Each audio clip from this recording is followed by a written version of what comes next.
Hey, it's Lee from Clubs New Zealand. I'm here to give you a brief overview of our brand new ClubPOS point of sale system. So this started life as an open source point of sale package.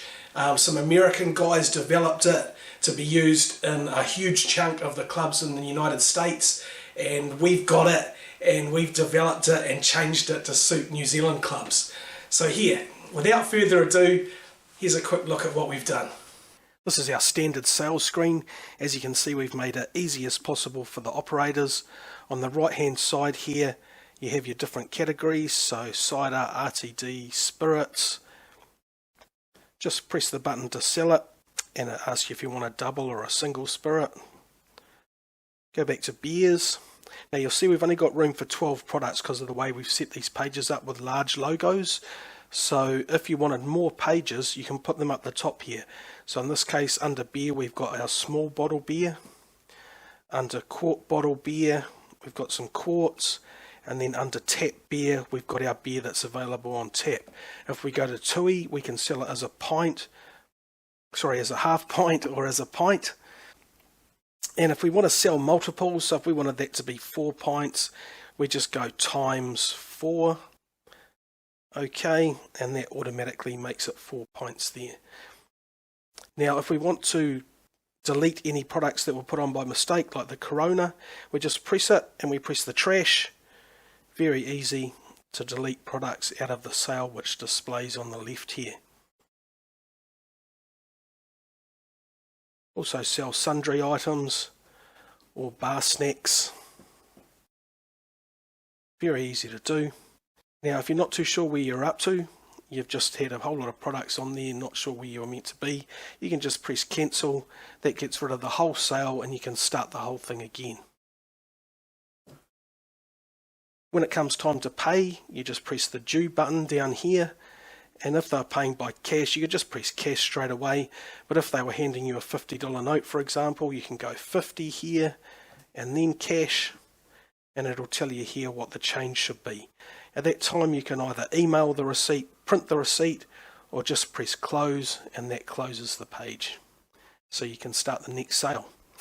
Now, one of the cool things you can do on here, bar tabs functions. Of course, you've got a full member database, but if we were going to do a bar tab, you can see if we press customer, we've set one bar tab up here, bar tab 1, and over on this side you can see that it's got a 0 balance currently.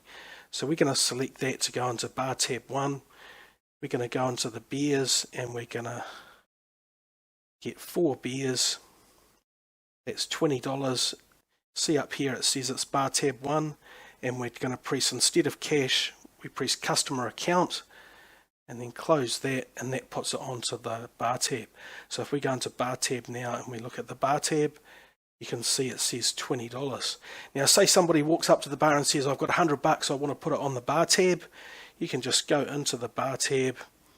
Over on this side we've got subs, and you call that account or admin or whatever we want to do. This whole thing is fully customizable. So if we go into subs, we've got it labelled as add customer balance, but we could call that make payment or whatever you want to put on that button. He's got $100 in cash, so we go 100 and we go due and pay it as cash. Now if we look at the customer balance, it should say $80. So there we go, we're $80 in credit, so we can go adding more things onto that bar tab, and then at the end of the night you can of course do a printout of that account and show exactly what's been purchased on it. So as far as your operators go, whether you call them clerks or cashiers or operators, basically the different users of the machine, you can have it as simple or as complex as you want to make it. So currently we've got it set so that it's just using one operator all day and you don't have to worry about doing anything. Now we can have it to automatically log off after each sale, or we can have it so that one person stays in and they just press the log out button when they're done, and then the next person can log in. Or we can have it so that one person just stays logged in all the time. Just whatever way works best for you. The other cool thing we have on here is the time clock. So you can actually use your point of sale terminals to be able to keep track of what hours people are doing, and they can clock in and clock out on this page here. You can easily put a sale on hold for it to be paid later. Bring up a couple of products, a couple of beers, and then you press the hold button. Maybe they've got to go and get the wallet from the car. Then when you want to recall it, you can just log out of there, go into the orders, log in with your number, because it only brings up the orders for your number, saves them by operator. So we can click on it, and then we can go settle, and then just pay it off with cash. We have the FPOS interface working for New Zealand. This will be labelled as FPOS, and there'll be a cash out button in the final version, but you just press the FPOS button on the payment screen. It automatically goes through to here for the customer to do their part. Hopefully that gives you an idea how easy it is to use the system from an operator's perspective. Now let's have a quick look at the back office. Here we are in the back office. A pretty standard sort of menu setup. You've got your options along the top, and as you click on them you get the drop downs. You can see here most of the stuff is what we set up initially. Store configuration, terminal configuration, not something you generally mess with. Also in here are your users and user types. So this is your operators, clerks or cashiers or whatever terminology you're familiar with. You can go into your user types here and set up different levels for what you want people to have access to. So your operator might only be able to get into the sales functions but couldn't get into the back office here, for example. As we move down, we've got more setup kind of stuff that we do initially and probably wouldn't mess with too much in here after the initial setup. Now Explorers, this is where we can look at, for example, our products. So if we go into our menu items, let's have a look at that bowls grip. And these are all the different options you can set up on the product itself. So if this was a pint, for example, we'd have it drawing from the keg and keeping track of the stock that way. All of those little things can be set up in here, including the button style. So this is where you set up what photo you want to appear on the button and any other information that might show up there. Also in the Explorers is our menu page designer. So if we look at our menu page, this is where we set up what we want to appear on each of our pages. So you see here we've got our small bottle, tap beer. We're not limited to the products only going on one page. We can have any product on any page, so it's very flexible as to how you want to set up your menu pages. Also within this section we can look at things like cooking instructions. So you could sell a steak and say how you wanted it to be cooked, whether it's medium, well done, etc. Different courses, coupons and discounts. Price lists, so we could have a member price discount. You could have on any product, could be $5 normally, but your members might get it for $4.50. So you can have an instant discount system built into the point of sale here. Attendance history is when you're using the time clock. So both of these things relate to the time clock, and you can keep track of what hours your staff is working. Now if we look at our reports, huge array of different reports here, sales reports, hourly sales, sales balance.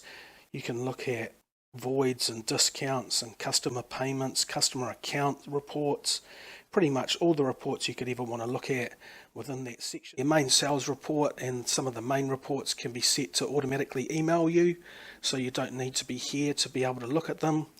You can just have them emailed to you every day. We move along here to the customers. So your customers are in fact your accounts, your bar tabs and all your members. Anything that's an account is set in here. So if we look at this particular member, I'll have to edit this one, and you can see all the different information you can keep on record for that particular member. So you can have it since, have their expiry in here, and you can also pay your subs directly through the system as well, which is handy for your members.